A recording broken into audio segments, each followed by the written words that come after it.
Salut à tous, c'est Artrolson pour une nouvelle vidéo. Aujourd'hui, on se retrouve pour parler un petit peu du train et on va dire du breakdown des différentes séries. C'est un sujet qui commence à revenir, étant donné que maintenant, dans tous les value package, on dirait qu'ils commencent à donner des tickets de train. Donc là, en fait, on voit qu'on a 60, 72, 76 fois 2 avec les stratagèmes. Donc en gros, on pourrait se dire que si on achète pour 9000 stérigem, enfin pour 9000 CSG, on récupère 76 tickets. Ça veut dire que en fait, au tarif black market, on est à moins de 50 euros euh, pour 76 tickets. Donc là, on garde ça à l'esprit. Ça veut dire que le train maintenant devient accessible. Euh, donc si le train devient accessible, bah, il faut arriver à parler un petit peu de ce qu'on a. Mais avant, la belle surprise qu'on a, c'est ce shop-là qui a été totalement refondu avec le prix des Starspawn Core divisé par deux, l'intégration des trésors de train et des origines artefacts.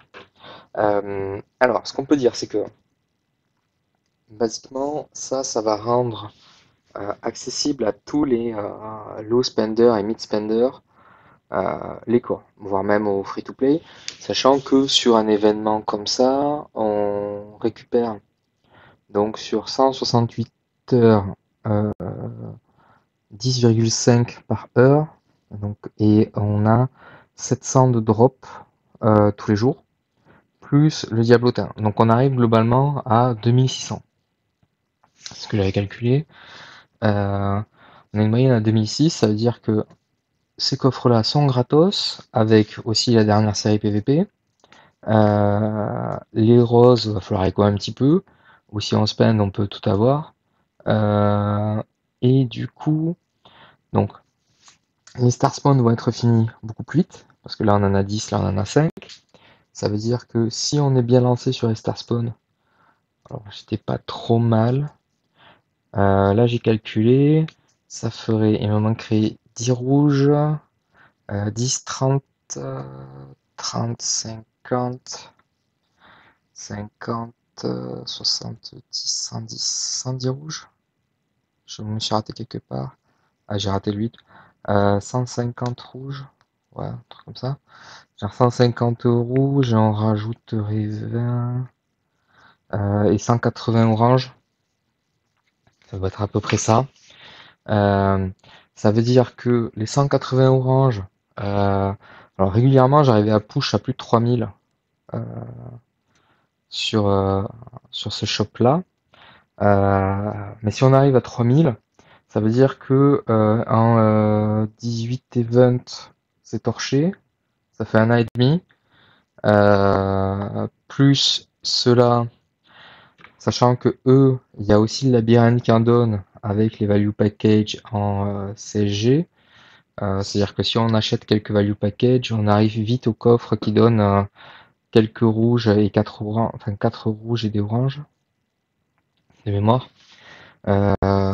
Donc ça va aller très vite. Ça veut dire que là, globalement, d'ici d'ici 12 mois, ceux qui vont forcer un peu, ils peuvent choper, ils peuvent avoir fini tous les star spawns.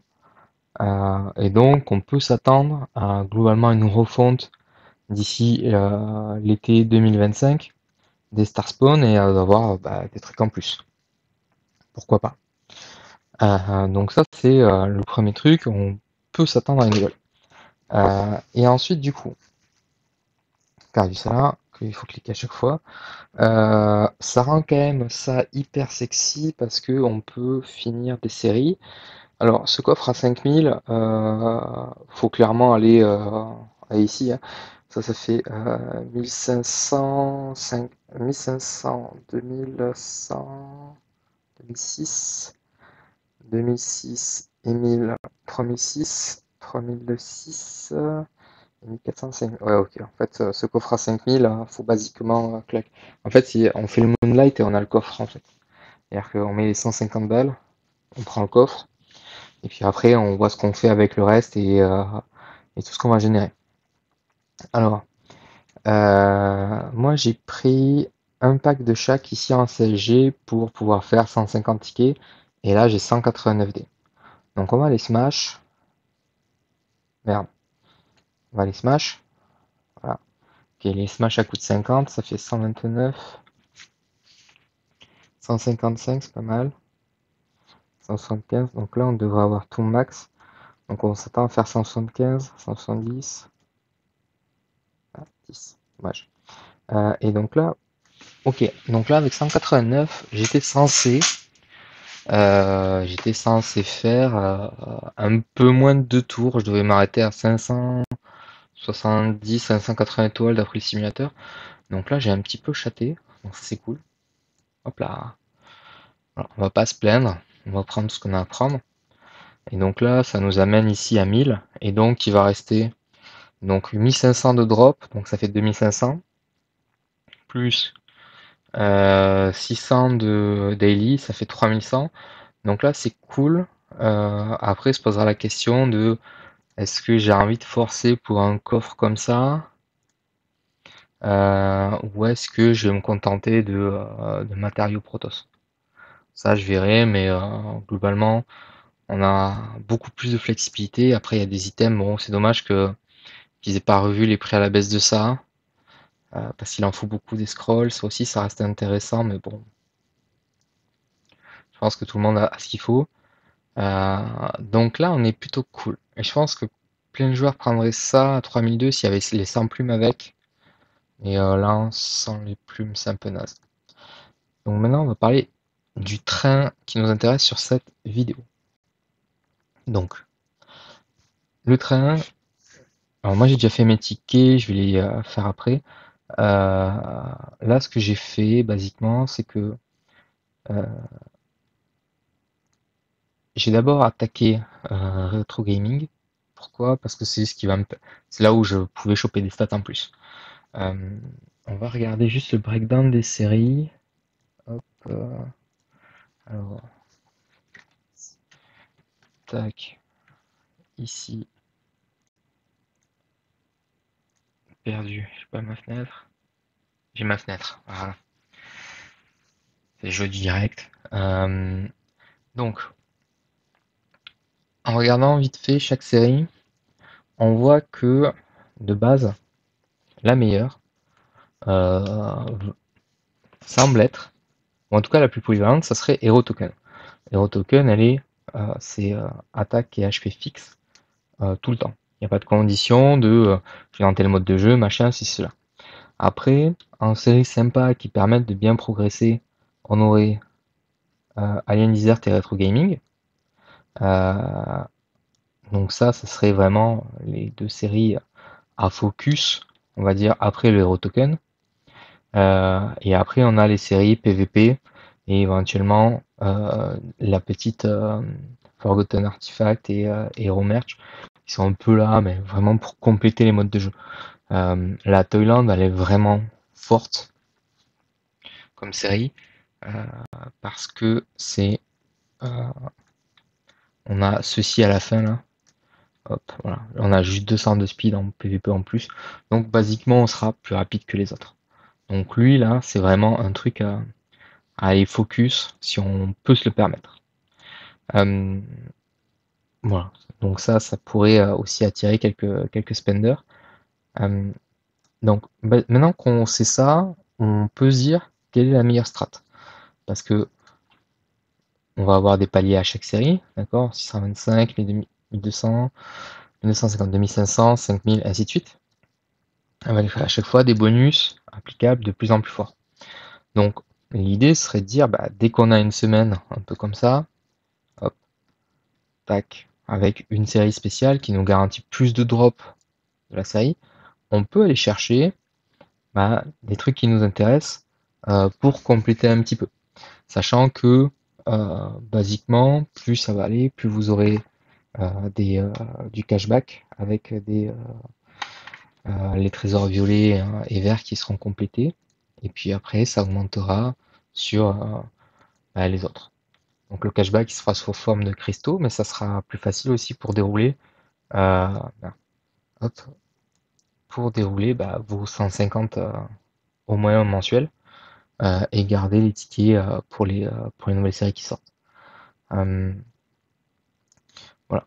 Donc une fois qu'on a vu ça, qu'on sait qu'on a un breakdown, on attend basiquement la série qui nous intéresse, sachant que la prochaine devrait sortir globalement. Là ils ont sorti le Toyland, la prochaine devrait sortir vers août-septembre, je pense.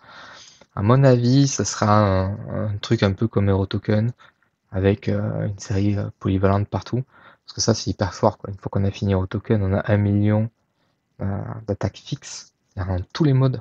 Une attaque de base, c'est super fort. Donc ça, c'est plutôt cool à focus. Donc elle devrait être focus un peu plus tard. Sachant que à chaque fois, on a une semaine une série, une semaine de vide, une semaine une série, et ainsi de suite. Il y a des séries spéciales qui ne sont pas. Arcane, les festivals, la guilde, ça y est pas. Mais du coup, on sait que dans 2 semaines, on aurait Remerge. Dans un mois, on aurait Toyland.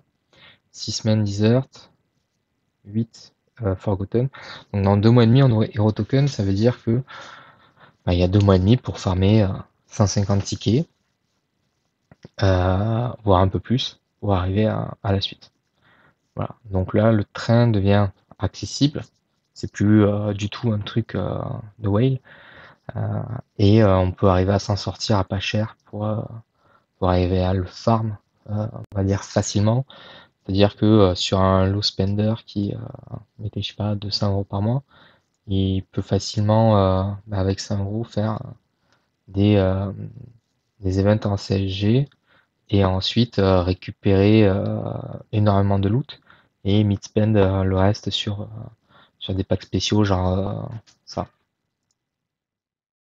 Et maintenant, comme évoqué au début de la vidéo, on part sur 250 tickets. Donc il y en a 100 que j'ai fait hier sur la série Toyland et 150 que j'ai fait ce matin sur la série Retro Gaming. Alors, enfin, série Retro Gaming, on s'entend, hein, c'est la semaine où on a le plus de chances de toper du Retro Gaming, parce que ça m'intéressait et que j'étais pas loin de passer le palier des 1250. Donc ça a été achevé. Et globalement, sur 250 tickets, j'étais à 4 millions d'attaques, 4 millions 005. Et je suis arrivé à 4 397 000 en ouvrant tous les coffres.